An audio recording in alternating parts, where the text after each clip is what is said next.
Hello, and welcome to our worship service at First Unitarian Society of Ithaca. Here we gather to nurture our connections with one another, seek inspiration in the blossoming earth around us, and to engage the issues of our era. My name is David Solomon, and I'm the Celebration Associate today. Thank you so much for joining us. Welcome to everyone, whether you are a newcomer or a longtime attendee, member of the Ithaca community, or watching from elsewhere. We are so glad you have chosen to be with us. Please check your email, our Facebook page, and our website for more information about how to create connections with us. If you'd like to receive weekly updates describing opportunities for engagement with our community, please email a request to office@uuithaca.org. Newcomers are especially invited to visit our website and complete a newcomer form on the homepage so that we can get to know you and you can learn more about us. Our service this morning has been pre-recorded, but we look forward to sharing the service broadcast on Sunday morning and seeing you at the live coffee hour that follows on Zoom. A few announcements. The stewardship drive is ongoing. Sorry I didn't get to share my purple hat with you this season. It's been quarantined in the church since last March. But still time to tell everybody you know to get their pledges in so they can be counted before the budget is set at the annual meeting. Speaking of the budget, there will be a congregational conversation on that topic on Zoom, of course, on Sunday, May 23rd. That's after this service. That's at 12:30 p.m. You can find the link for that in the midweek announcement. And speaking of the annual meeting, it will take place on Wednesday, May 26th, where? On Zoom at 6 p.m. And the agenda is available on the church website. And finally, on Sunday, June 13th, we will gather live and in person. That's right, live and in person at Stewart Park. Join us for a new spin on our annual tradition. Join in a ritual of goodbye for Reverend Margaret and a celebration of our shared ministry together. Registration is available in the weekly announce email, where we are inviting you to register for one of 3 time slots, 10:30 a.m., 11:45 a.m., and 1:45 p.m. We have a limited number of slots available for each time, so please be sure to register every member of your family individually and do so as soon as possible.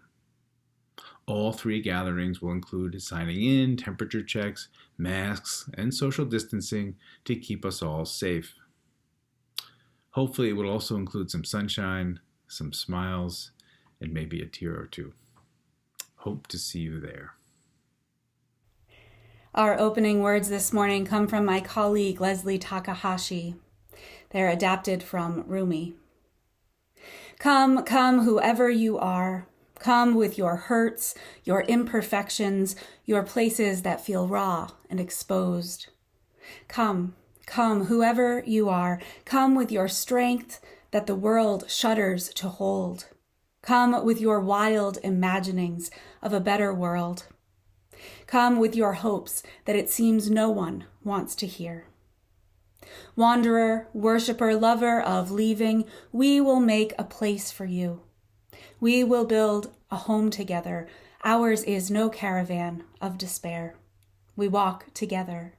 Come, yet again, come. Whoever you are, whoever you love, wherever you are on your spiritual journey, you are welcome here. Here you belong.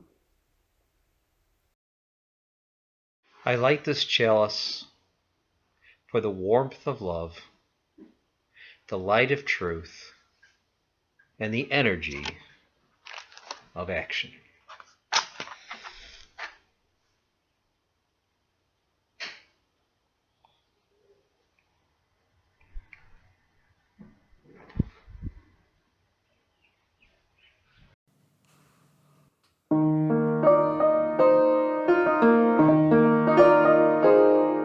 For all that is our life, we sing our thanks and praise.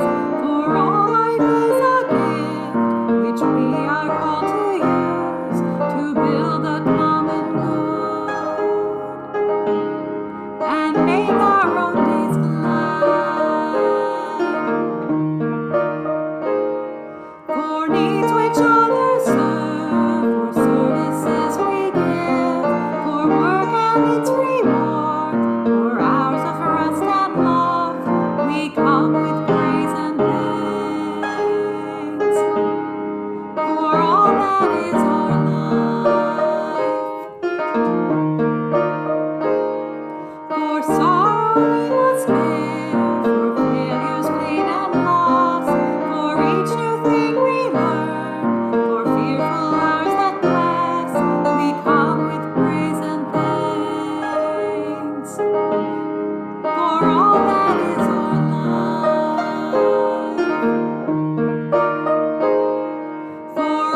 morning, friends.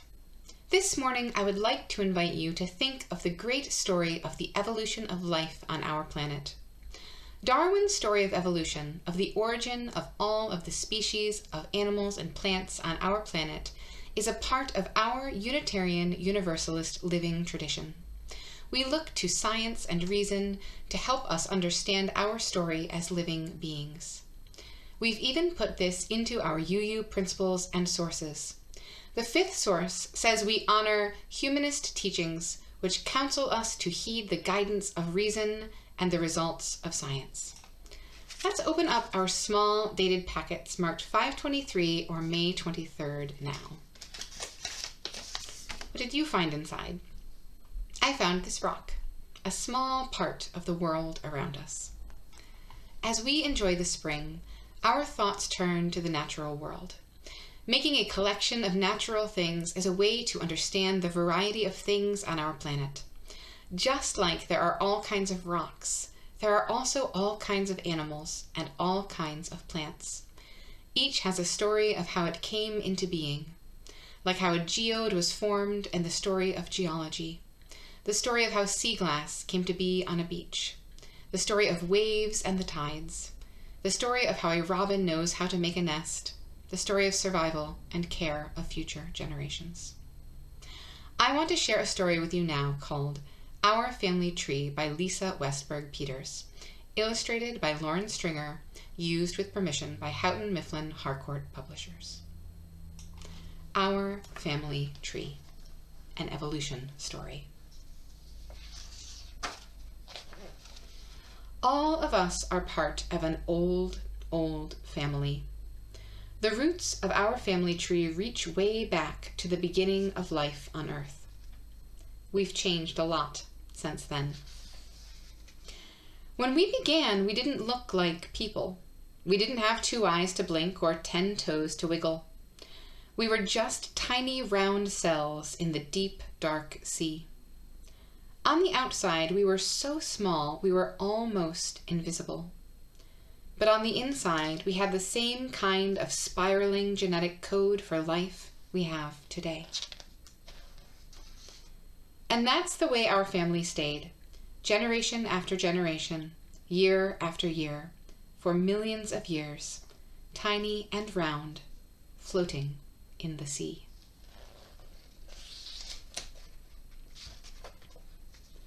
But then the earth changed.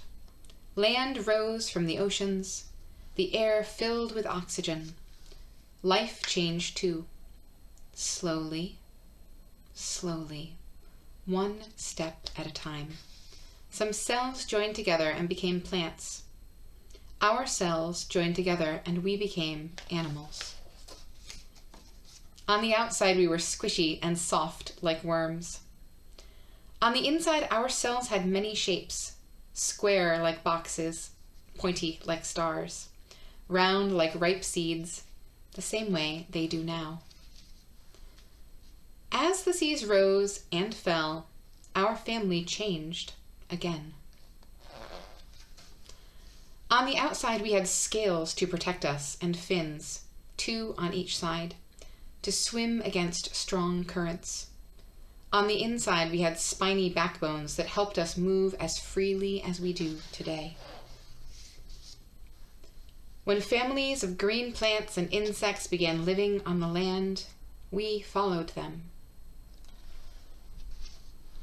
On the outside, we still had scales, but we looked like huge salamanders. We crawled out of the sea on legs, 2 on each side. We didn't stray far, and we returned to the water to lay our eggs. On the inside, we had lungs to breathe oxygen, like we do now. As all of the continents on Earth slowly joined into one, we left the water completely. On the outside, we looked like hairy lizards. We hunted all day and had sharp teeth to tear our food. On the inside, our blood ran warm, almost as warm as it does today.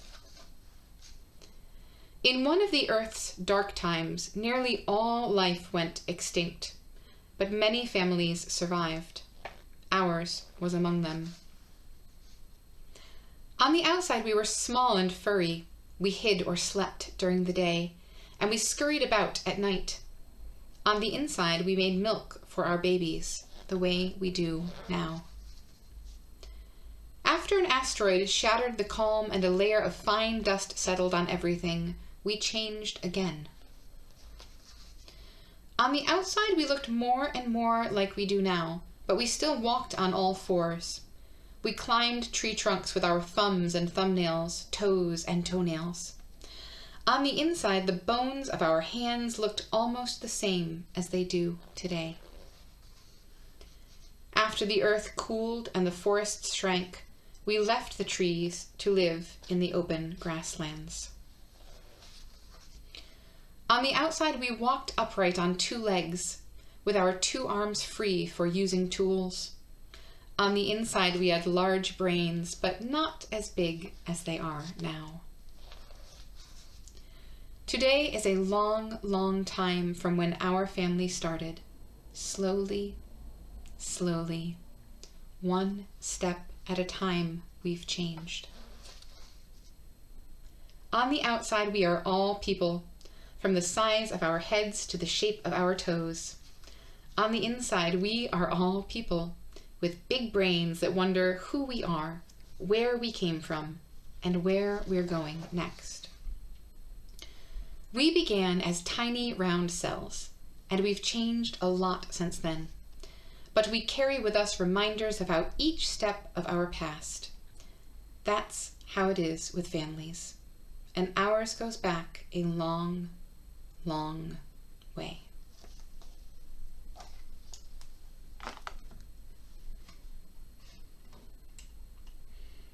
The story of evolution, of the origin of all of the species of animals and plants on our planet, is a part of our Unitarian Universalist living tradition. We look to science and reason to help us understand our story as living beings. This understanding and the stories we learn can help us connect to one another, to our shared history, and appreciate how we are each a part of the interdependent web of all existence. Each week, we create a space in our worship together as a communal spiritual practice. We lift up the names and circumstances that call for our joy and our celebration, and those that bring us deep concern or sorrow. This week, I want to lift up those in Israel and Palestine, a continued conflicted region, and lift up prayers that colonization will end and that there may be peace across the world. And I hold in my heart those in India who are struggling so deeply with the COVID-19 pandemic that is hitting that country particularly hard. I also lift up those who are struggling with loss of loved ones or important life milestones of health and well-being, those who are struggling with issues of addiction, loneliness, mental illness, illness of the body or the mind. I'm grateful to the leaders who are continuing to wrestle with the difficult questions about safety and health and the ways that we are able to continue to be together in these difficult times. As we find our way through this next step in the process, may we stay true to our most deeply held beliefs. May all be well and safe and cared for. If you're watching this service in its live format, I invite you to type your joy or your sorrow into the chat box below. Or if you wish, you can simply speak it aloud to the universe or those with whom you're watching, or aloud to yourself. Together, may we trust that these joys and sorrows are held by the universe. May we offer our love and our compassion so that they may be held with care. At the beginning of our live coffee hour each week, we'll have a facilitator who will offer space for the sharing of joys and sorrows. May we all engage in the communal spiritual practice of listening deeply and offering our care and our compassion to each other. Now holding in our hearts the joys and sorrows of our lives, those that we have shared, those that remain in the silent sanctuaries of our lives, I invite you into some continued moments of reflection and prayer. These are words by religious educator Annie Scott. It is important to take time to be quiet, to be still, so we can be in touch with the deepest and best part of ourselves, our inner voice, often called prayer or meditation. I invite you into a body prayer.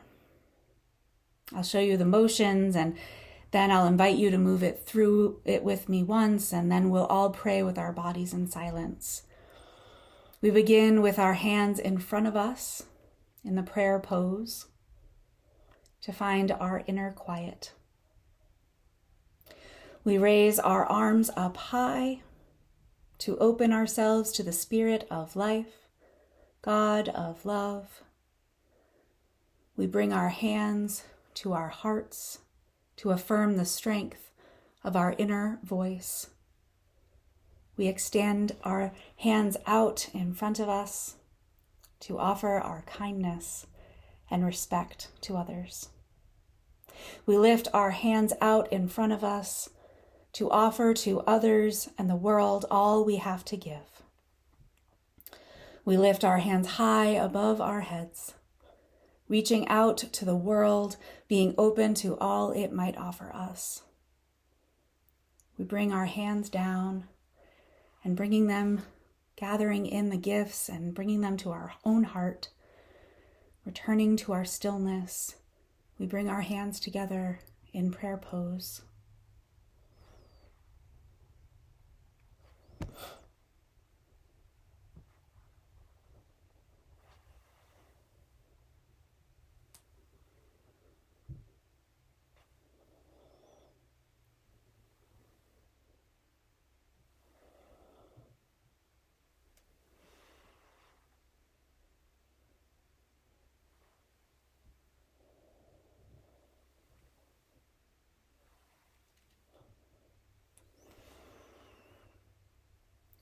So may it be. Amen. And blessed be.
Today, the shared plate offering is being donated to Second Wind's Dryden House for Women. We are honoring longtime UU member Martha Ferger with this sharing. Martha has lived in Dryden for 66 years and has served the village and town in countless ways. She was instrumental in getting Dryden to ban fracking, one of the first towns in the state to do so. Each month, the shared plate beneficiary is chosen by the Social Justice Council. Martha is the founder of our Social Justice Council and headed it for 50 years, along with being an active member of FUSIT in many other capacities. Second Wind's vision is to house and walk with people toward restored lives. To this end, Second Wind seeks to improve the relationships with self, family, and the larger community. They have cottages for men in Newfield and are in the process of building a multi-unit house for women in Dryden. This house will have units with either 1 or 2 bedrooms so that they can accept women with children. So again, this shared plate is for the Second Wind Dryden House for Women. This is such an important mission. We hope you will donate as generously as you can. Thank you.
These are words I sent to this congregation on March 13th, 2020, just as we were heading into lockdown, just as we were on the brink of this pandemic. Here is what we need to do, I wrote. Stay home, stop everything, cancel the music concert, postpone the dinner party, don't go to the play. Yes, I mean you. Yes, I mean the thing you've been looking forward to for quite some time. Yes, I understand that you are heartbroken. I am too. What experts are currently encouraging, as incredible and hard as it sounds, is isolation from community life as we know it, just for a time. So we can give our nurses, doctors, techs, and hospitals a fighting chance. So that every elder or vulnerable person, which means most of you, let's be honest, and if it doesn't mean you, it means your parents and grandparents and friends, has a greater possibility of making it through this. So that when we finally come back together, there are not empty spaces at our table and in our pews. My people, my congregation, community with whom I have agreed to walk together in these years, I love you more than you know. Yes, really and truly. Yes, even you, especially you. You with your brave, broken heart. You with your many hopes. This is indeed an emergency. It's a risk to many you love. The need for social distancing is immediate and dire. Get home. Stay home. If not for you, then for those in your life that you could be unknowingly exposing. And let us know what you need. Words from March 13th, 2020. So I have been doing a lot of decluttering lately, and I'm in this time of discernment about what items I want to carry around with me, what I need to let go of. And so the other day I was going through my bin of masks. Yeah, my bin of masks, because that's a thing now, my mask bin. It's quite a variety in there. The first mask that my mother sewed me with ties on the top and the bottom because she couldn't find elastic at the store. The cotton masks with the folds in them, the ones meant to be worn downward. Those make my glasses fog up. The neck gaiters that I then learned were not actually the best kind to wear, but I liked them because they came in the most fun colors and were fun to wear. The moisture wicking masks, the N95 masks, the blue medical masks that Angela dropped off at my house about a week into quarantine that her family had sent her from China. The Under Armour masks that I finally found I could exercise in without sucking fabric into my mouth while I ran. So many masks. Tucked into my car doors and purses, shopping bags, my desk, my consoles, extra masks in case someone needed one. And now this week, no more masks? Like, really? Just no more masks? We don't have to wear them, but we can? What if I want to? What if other people don't wear them, but I do? What if I don't wear them? What about the kids? Do I wear a mask inside? Outside? With people? It's exhausting, really. I have spent the last year of my life, we all have, walking around the world, covering up half my face, avoiding people staying home. This has not come naturally to me, and I know it has not come naturally to many of you. I now have 3 favorite pairs of yoga pants in which I have done no yoga, and multiple pairs of good slippers. I know you do too. If you're like me, or most people I know, this spring has brought on a whirlwind of emotions. And the removal of the mask mandate in New York State is just part of that equation. It's a lot to digest. How do we move through this new world we have? How do we find the way forward when no one has ever been there before? How do we move forward knowing everything we know and make sense out of all of it? The short answer is, we don't know. And the emotions you're feeling about it all, they are totally expected. Excitement and anticipation, worry, fatigue, sadness, joy, fear, they are all normal and expected and fine. Because the truth is that we are all in different spaces at this point. Some of us have been waiting for this moment of liberation. Others have been relishing in the permission to stay home, to do less, to hunker down. Some have been doing the vital and life-sustaining good work of direct care during this pandemic. Others have been relatively unimpacted. And even in that difference, we are all in the same place, invited into this next step of the journey, discerning how best to proceed. Which of the masks, which of that bin of masks, both metaphorical and real, will we carry forward with us?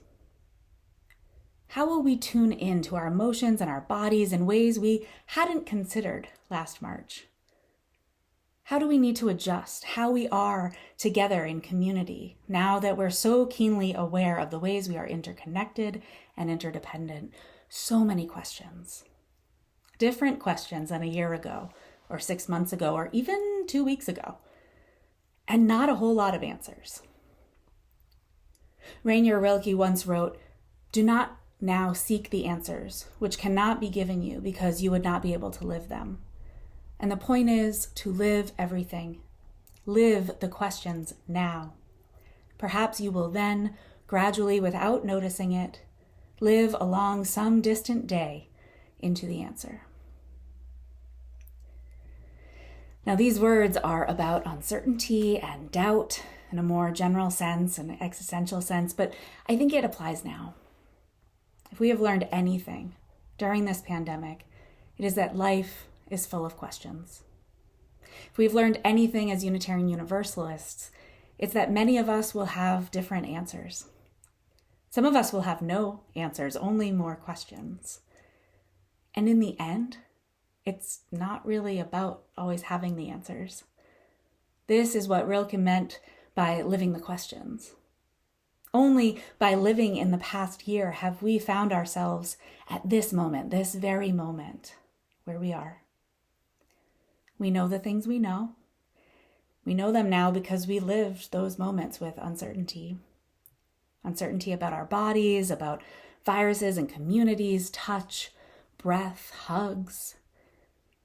Uncertainty about the ways we might threaten the well-being of the people we love most in the world and perfect strangers all at the same time. Uncertainty about next steps. And day by day, and hour by hour, and one ginger step to the next, here we are. Not at the end, at another threshold. And just like with any ending or new beginning, we have all of the emotions about it. Worry, excitement, anxiety, joy, fear.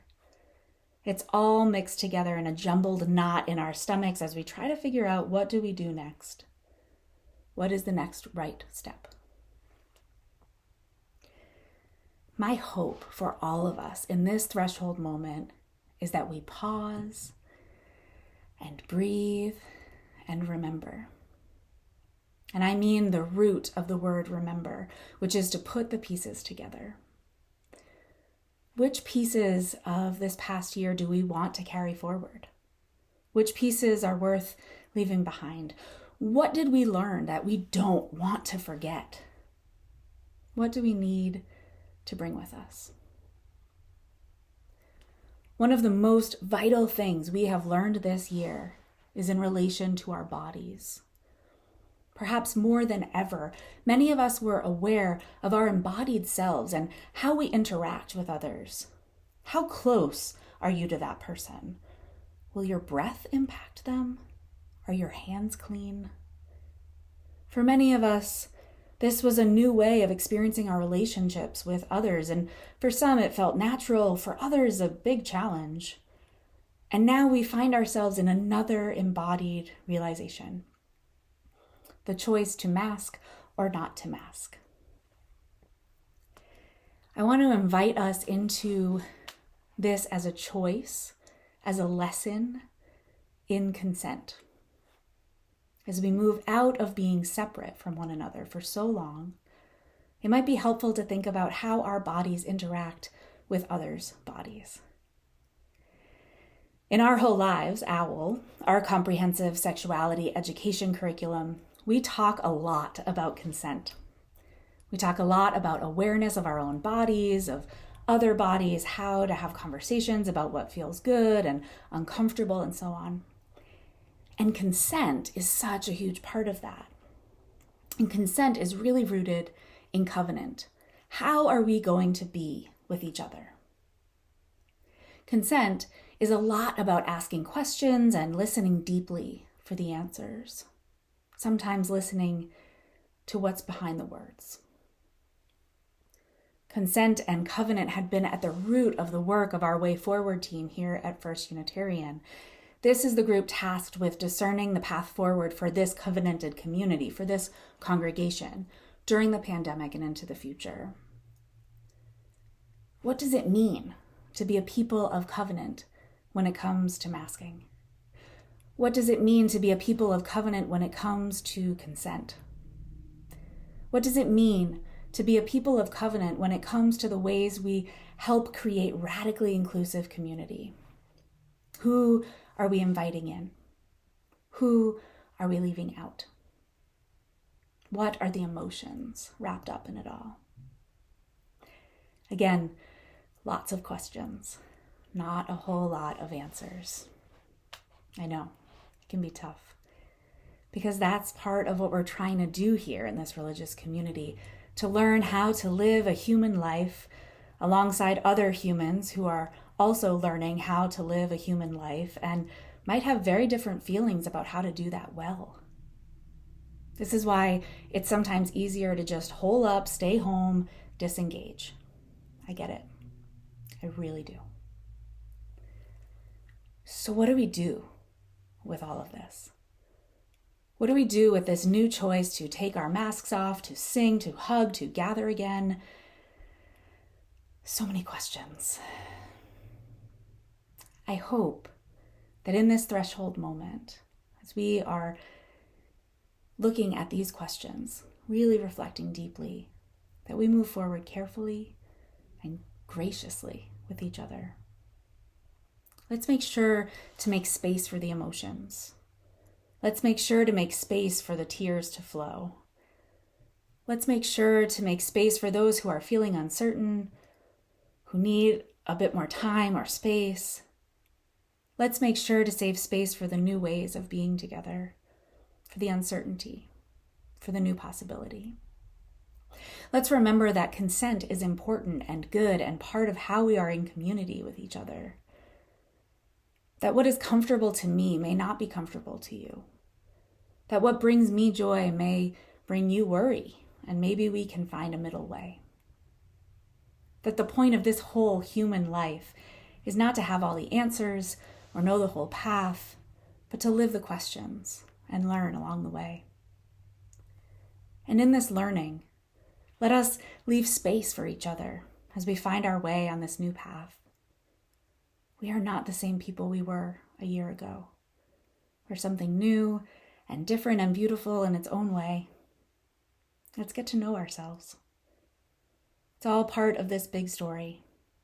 Let us honor that, cherish that, move into the uncertainty of it, all with gratitude and grace and love. So may it be. Amen, and blessed be.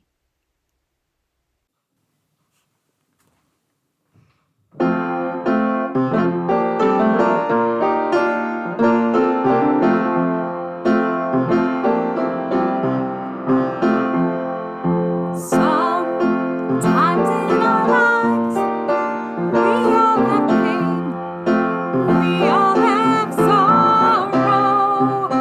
But if we are wise, we know that there's always tomorrow. Lean on me when you're not strong, and I'll be your friend. I'll help you carry on, for it won't be long till I'm gonna need somebody to lean on. Please swallow your pride if I have things you need to borrow, for no one can fill those of your needs that you won't let go. Lean on me when you're not strong, and I'll be your friend. I'll help you carry on, for it won't be long till I'm gonna need somebody to lean on. If there is a load you have to bear that you can't carry, I'm right up the road. I'll share your load if you just call me. Lean on me when you're not strong, and I'll be your friend. I'll help you carry on, for it won't be long till I'm gonna need somebody to lean on. Just call on me, brother, when you need a hand. We all need somebody to lean on. I just might have a problem that you'll understand.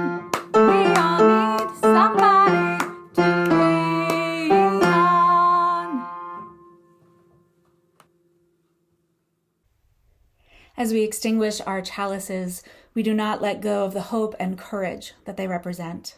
We go forth from this place carrying with us our sense of wonder and imagination, our stories, and an openness to vulnerability and honesty.